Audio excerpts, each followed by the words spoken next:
Hi everyone, Carl Steele here, English 3111, Fall 2022, with a special bonus episode, I suppose, because in the very last chapter, the Book of John Mandeville you read for today, there's a section on what's commonly known in English as sky burial. And I thought I'd talk about that because it's something I've written about quite a bit. We have a little illustration of that funerary custom here from a German translation of Mandeville produced between 1425 and 1450. You see two people here chopping up the corpse of someone and handing pieces of the body to birds, and the birds are presumably flying away with them and you're going to eat them elsewhere. What's going on with this?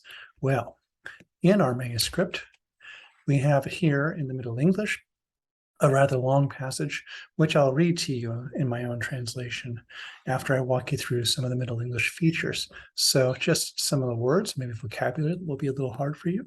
We've got island, île. We have "Sul do him," they will do for him. We have worship is a word they use quite often, which means honor or reverence in this context. We have send after. They send after all his friends, send for. Smiteth off his head. They smite off his head. That is, they behead him, talking here about what's going to happen to the corpse. A word that maybe you know, orisons, in modern English, orisons. Prayers is what that means, from the Latin word orare, to pray. And then this little bit here that says folio 60R. What does that mean? Well, this is indicating where in the manuscript we are. It's the 60th folio of the manuscript. A folio is an individual sheet, and the recto, the R, is the upper side of it. The reverse side is abbreviated with a V for verso. So now you know what those abbreviations mean if you encounter them. We have this word brides, very important for this passage, which means birds. We have thither, which means thither or there. And you'll hear out what that means in context. Hem, again, that's that southern dialect of the pronoun. Them in modern English, again, the TH beginning is the northern dialect, and that's not in use yet. Clearly, this helps identify where this particular work was written. The verb casteth, which just means casts, we use in modern English, which means to throw. Hit is just a dialectical form of the word it in modern English. Then, which means thence, over there. There's hit again.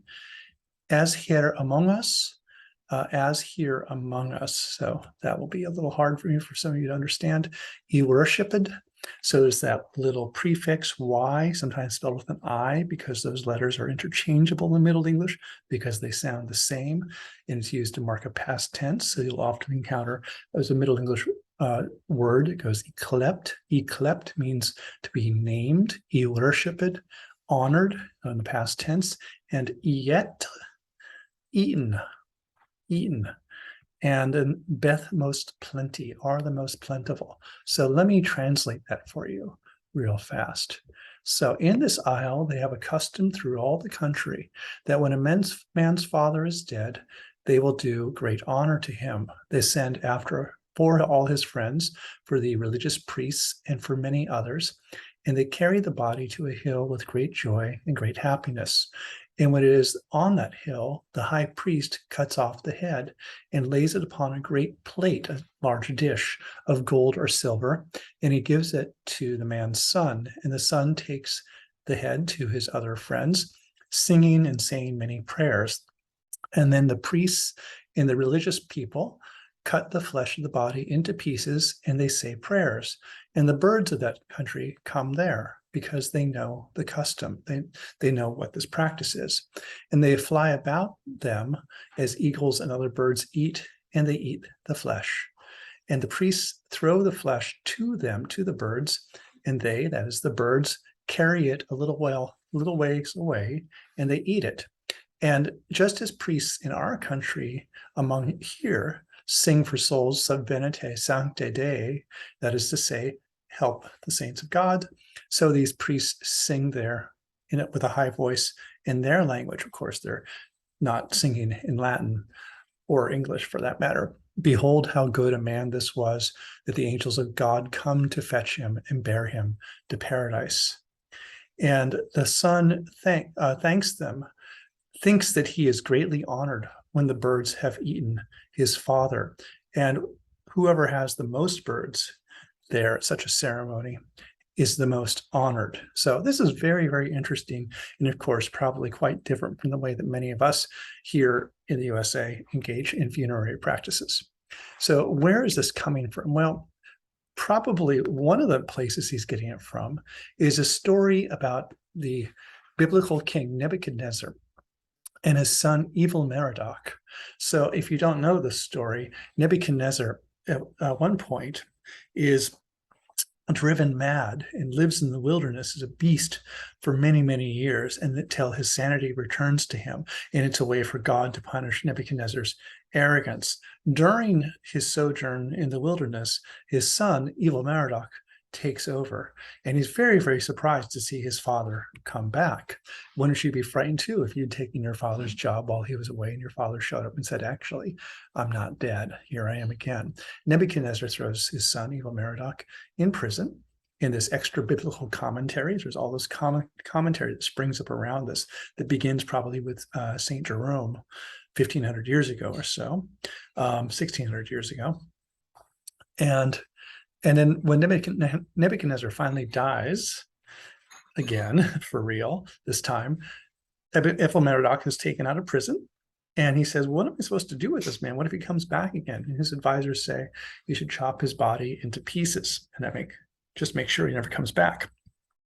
And so as the story develops, eventually, certainly by the 12th century, we have this fully realized version where the body is chopped in pieces and it's given to vultures, and the vultures fly away with the body, and it's a way for Evilmerodach to be completely convinced that his father is never going to come back again. So it's really kind of an act out of fear, and really an act of kind of dishonor against his father, which is clearly not how it's working in that Mandeville story. And this is told in many, many places, hundreds of manuscripts in the Middle Ages, very often illustrated, especially in a Latin word called the Speculum Humanae Salvationis, the mirror of human salvation.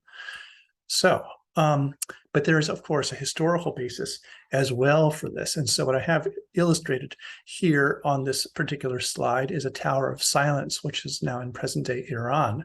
And in this Tower of Silence is a place where Zoroastrians, a very ancient faith, where rather than burying their dead in the ground, the most honored way of burial was to place the dead in such a tower and then wait for the birds, vultures, and other birds of carrion birds to come and eat the corpse and basically leave it as bones, and the bones would drop down into the lower part of the tower, and that would be taken care of. And the flesh of the dead would never become mingled with the earth, because being mingled with the earth and eaten by worms and so on and putrefying there was thought to be a great dishonor. What we typically do in America is we either cremate our dead or we bury it in the ground so we can't see what's happening to the bodies after death.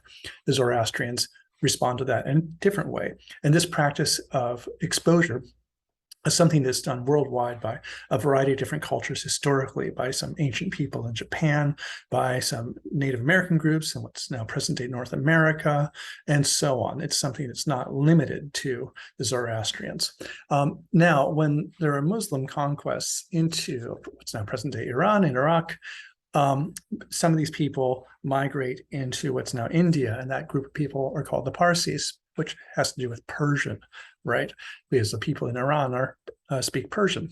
And so they go into India in the 10th century or so, and their practice of exposure of their dead eventually is transmitted up into the Tibetan plateau, up into the Himalayas where the Tibetans live, and they take on this practice as well in the 10th century. It's not the only way the Tibetans deal with their dead, but it's very, very famous. And so if you Google Tibetan sky burial, you'll find many, many instances. There are lots and lots of recorded instances of this, where when someone dies, one of the things you might do is you might give the body over to priests, and they might dismember the body and lay it out in a place where there are a lot of birds of prey, and the birds will come and eat the body. And before there was enormous pollution and all this terrible things happening to the environment, it would be very, very fast. It would be like less than an hour, and the body is just gone. The birds are very, very good at this. This is what they do to live.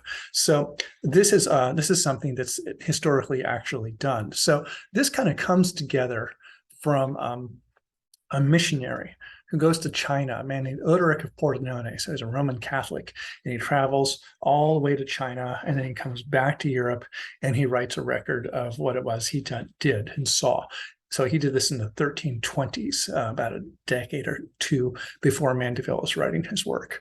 And he has a record of this practice, which he's heard of. And so you take his record of that practice and you combine it with all these illustrations of Evilmerodach and Nebuchadnezzar and the exegesis around that, and it sort of combines together and becomes a very, very widely told story and very well illustrated, because the Europeans were already illustrating something like this anyhow.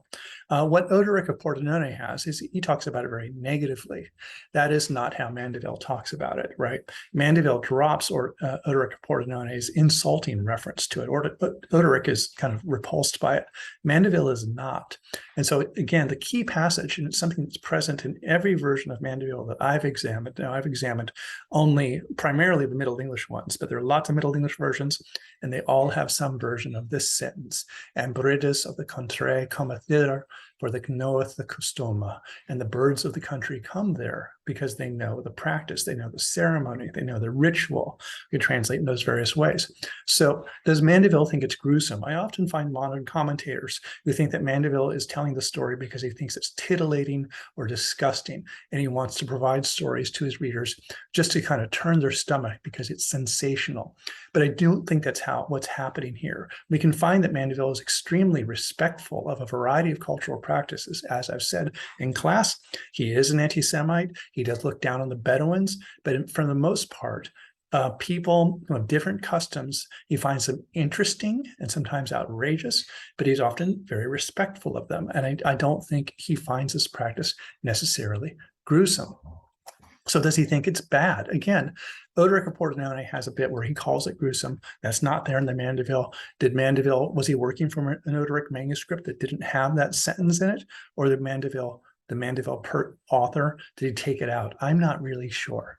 But I don't think we can say that he thinks it's necessarily gruesome or bad. He may take it exactly as we read it here as a sign of respect that's very, very unusual. But does he present it therefore as a return to nature? Now, the way that sky burial is talked about among modern people, really since the late 19th century, especially from, say, the 1920s on in English writing, is Tibet has come to mean this place of kind of spiritual purity and freedom, and people living in this way that is somehow better than our Western way of life. And that Tibetan Buddhism is upheld as a specially pure form of being, and that this practice is understood as some kind of return to nature. Now, this is extremely paternalistic.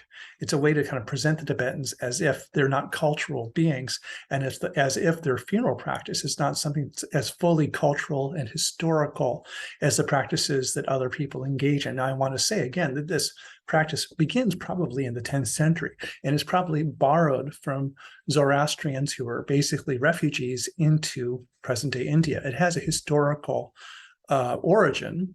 Secondly, I think it's extremely important to recognize that it's a cultural activity. Therefore, it has a history. And what's interesting to me about the Mandeville passage, where he says the birds know the custom, is he don't think of birds as cultural beings. But in his story, the birds are cultural beings. They are part of the ritual. And so what we can take, and you can read more about this in my own work, the way that this story kind of confounds distinctions between nature and culture, and indeed our body and the world at large, to say it's possible we can have this relationship to our body that recognizes it simultaneously as something that belongs to us, something that we can honor, something that means something to our family, but also something that belongs to the world as edible flesh, something that's going to be returned to the earth in some way. And it's not as though the earth is out there as this non-cultural being, that the earth is itself involved in these rituals. And for much, much more about this, you can, if you like, you can look at my chapter on this in my most recent book, which is called How Not to Make a Human, Pets, Feral Children, Worms, Sky Burial, Oysters. That's what the book is about. And chapter 4 is Food for Birds. And here is an illustration of that particular page. So thanks for listening. I hope this is helpful, and I'm looking forward to our conversation tomorrow.